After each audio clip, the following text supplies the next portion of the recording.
You know the deadline is coming, the assignment, the project, or the email. Yet here you are, swiping through another feed in a dark room.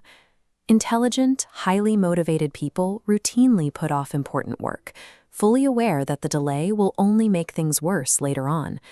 The immediate response is almost always self-criticism. We tell ourselves we lack discipline, or that the behavior is simply proof of laziness. This behavior is a predictable result of how the brain processes discomfort and reward. Most productivity advice treats procrastination as a logistical error, a failure to manage time properly. If time management were the solution, the calendars, planners, and schedule blocks available today would have solved the problem. They haven't. To find the actual cause, we have to look at what happens in the brain the moment it encounters a difficult task. When you look at a daunting project, your brain scans for potential threats. It detects stress, uncertainty, and the fear of failure. In response, the mind triggers an escape mechanism. It seeks a detour to navigate away from those unpleasant feelings as quickly as possible. This makes procrastination an issue of emotional regulation. The brain is prioritizing the management of immediate, painful feelings over the completion of the work. This evasion tactic stems from a structural conflict inside the head. Two distinct neurological systems are competing for control. This diagram shows the divide. The prefrontal cortex is the system responsible for planning, executing long-term goals, and securing future success.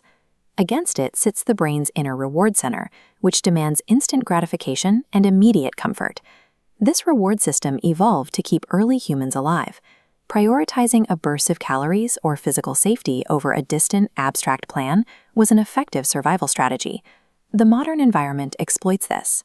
Digital distractions provide rapid rewards, making them more appealing to your survival instincts than abstract work like studying for an exam. The brain is functioning exactly as it was designed. It is simply executing survival software that hasn't changed in thousands of years. Whenever a long-term goal collides with a primitive demand for immediate emotional relief, the ancient survival mechanism usually wins the battle.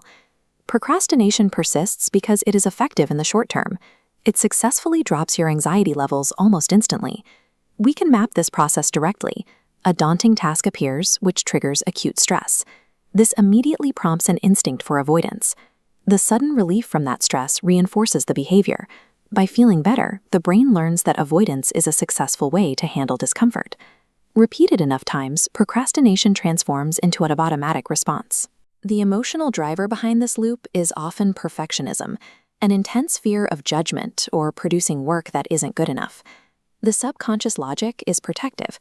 If the project is never started or submitted, it remains safe from criticism. But the penalty compounds. The longer the delay continues, the larger the task appears in the mind, generating even more paralyzing anxiety. This self-reinforcing cycle shows that procrastination is a standard mechanism of reinforcement learning. It operates exactly like habit formation.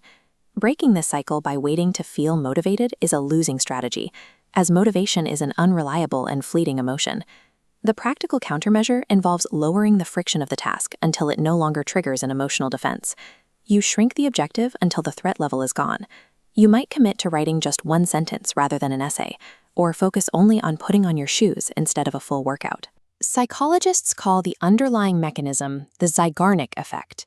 It describes how the mind naturally craves the completion of an unfinished task. By taking one step, you trigger this effect. The mind switches from resisting the task to driving its completion, generating its own momentum.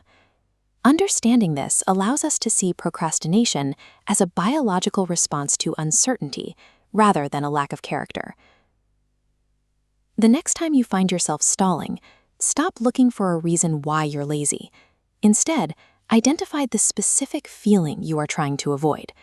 Recognizing the loop makes it possible to drop the guilt, disarm the brain's alarm system, and take the first step toward action.